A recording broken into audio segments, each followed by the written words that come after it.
President is also watching this press conference. He tweeted 13 minutes ago, quote, "Governor Cuomo should spend more time doing and less time complaining.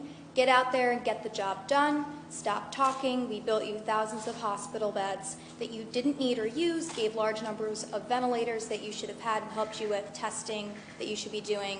It goes on a little bit more. So wondering if you could respond to that, and then also the question about the overwhelmed ICU. Good. Let's respond to the President.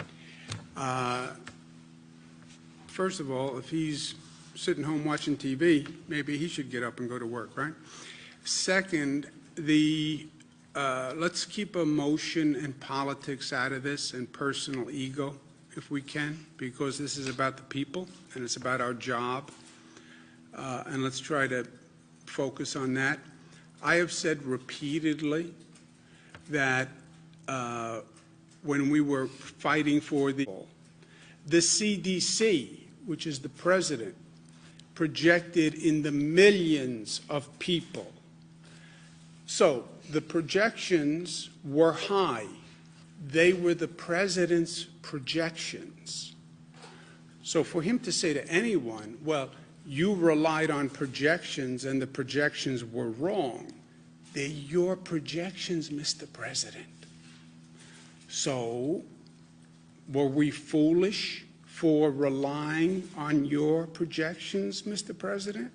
CDC, Coronavirus White House Task Force, that's you, White House, that's you. We relied on your projections.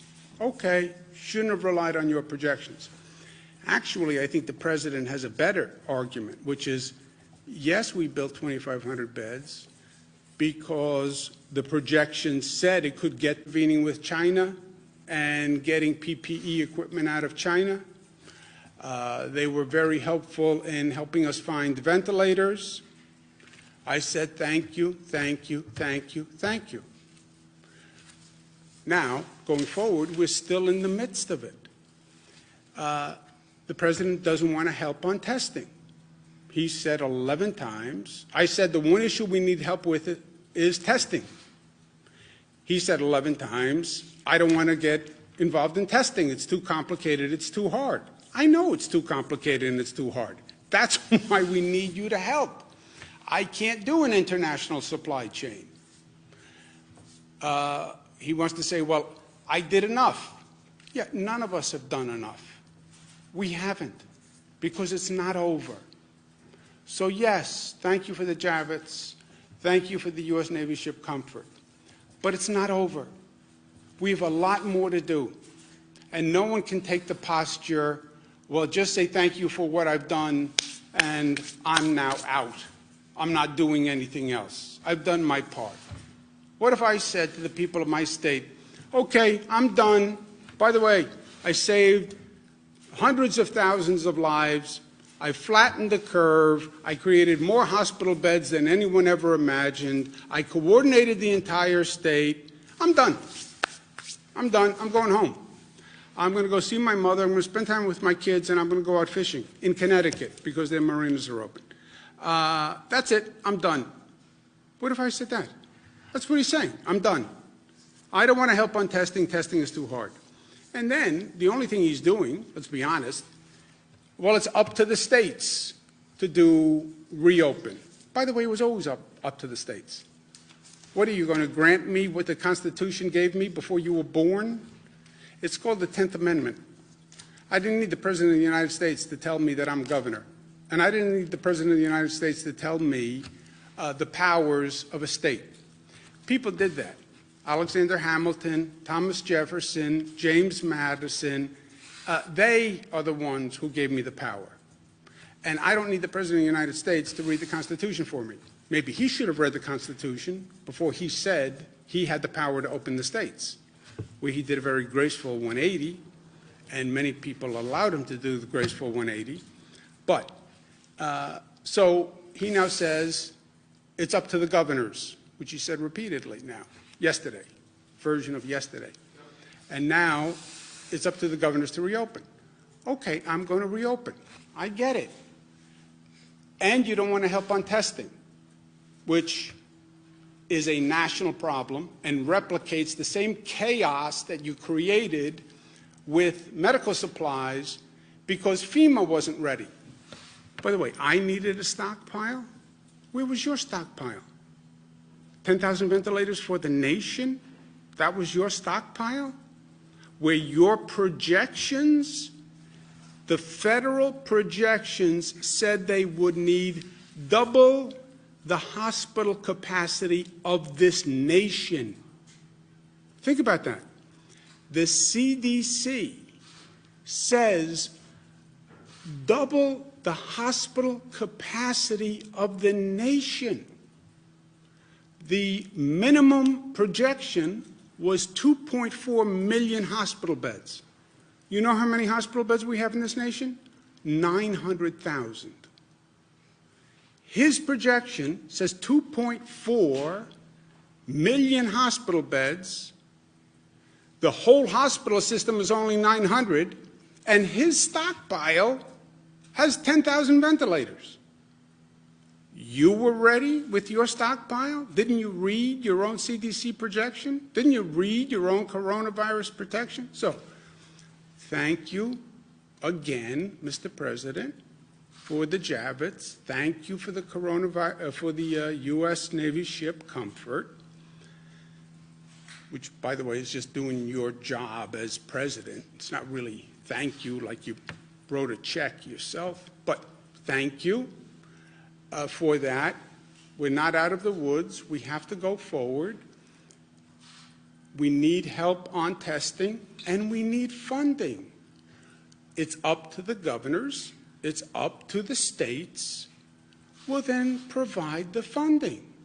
No, they only want to pass a bill that funds their small business fund, called PPE, their small business program. We need to fund the small business program. But you're going to say, after just saying this monumental task is up to the individual governors and the individual states, I'm providing no help, no assistance, no financial money. I understand that small businesses need the funding. By the way, I know that airlines need a bailout, but not the states. Why don't you show as much consideration to states as you did to your big businesses and to your airlines? Right? Did you guys speak yesterday or this morning after he announced the May 1st? No, you haven't talked at all? After he announced the May what? I'm sorry? After he announced the May 1st reopening of No, he didn't announce anything. He said it's up to the states. That's what he said. And if you say it's up to the states and you just hold up a big microphone that can listen to all the governors, you'll hear some governors say, I can start to reopen right away. Because some governors are in places where they don't have a serious problem. They never did. By the way, some states never even closed down. So if you're in a state that has a de minimis issue, yeah, then you can open up faster. You can open up tomorrow. Or you can start opening up tomorrow. He's doing nothing. He said it's up to the states. It's up to the governors, which is what it always was, because it's always been the governor's power. And then he says, there's a 50-piece puzzle. No, no, no. That's called the map of the United States. It's not a puzzle. And those lines are called states. And those states have constitutional power. Remember, the way this whole thing starts, the colonies create the federal government, not the other way around. So, introduction to constitutional theory and policy. The states have the power to open. The states are opening on their own timelines. We're trying to coordinate with our neighboring states. Western states are coordinating. Middle states are coordinating. All he's doing is walking in front of the parade. But he has nothing to do with the timing of the parade, right? The governors are going to open when they think they should open. All I'm saying is there's two things they need help from. They need help from the federal government. Two things. Help on testing, because states can't do that.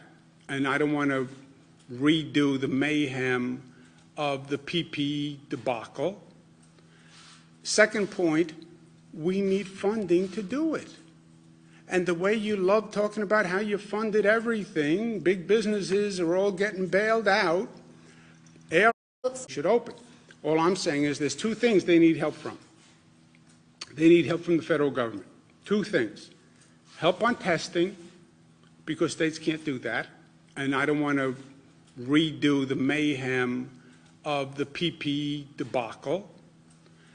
Second point, we need funding to do it. And the way you love talking about how you funded everything, big businesses are all getting bailed out, airlines are getting bailed out, bail out, all with taxpayers' money. State governments, which are the only ones who are doing this whole reopening, they're going to need funding, right? And will show gratitude. How many times do you want me to say thank you? But I'm saying thank you for doing your job. This was your role as president, okay? So that's the honest statement of fact. Without politics, I'm not running for anything. I have no agenda but delivering for the people of this state, and without ego. You want me to say thank you? Thank you for doing your job in helping build Javits and sending the U.S. Navy ship Comfort. Thank you for participating in a modicum of federal responsibility in a national crisis, which you know is a national crisis because he declared a federal emergency. So thank you for having the federal government participate in a federal emergency. And thank you for help building Javits, 2,500 beds, pursuant to your projection. Your projection. And if you don't agree with your projection, fire the head of the CDC, fire the White House coronavirus task force people, because they did the projections. In case he forgot or didn't read his CDC report, just to be precise, March 13th, so we're well into it, CDC says 160 to 214 million Americans infected. That's over half the population. CDC. 2.4 million to 21 million Americans hospitalized.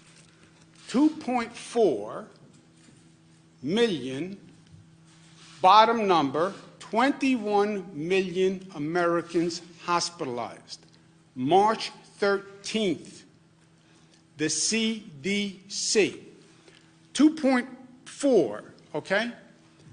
Let's say they're low number, 2.4 to 21, which is a hell of a differential, right? Either 2.4 or 10 times 2.4. Thank you for that great projection. But anyway, let's take their minimum number, 2.4. How many hospital beds do you have? 900. Call it 1 million.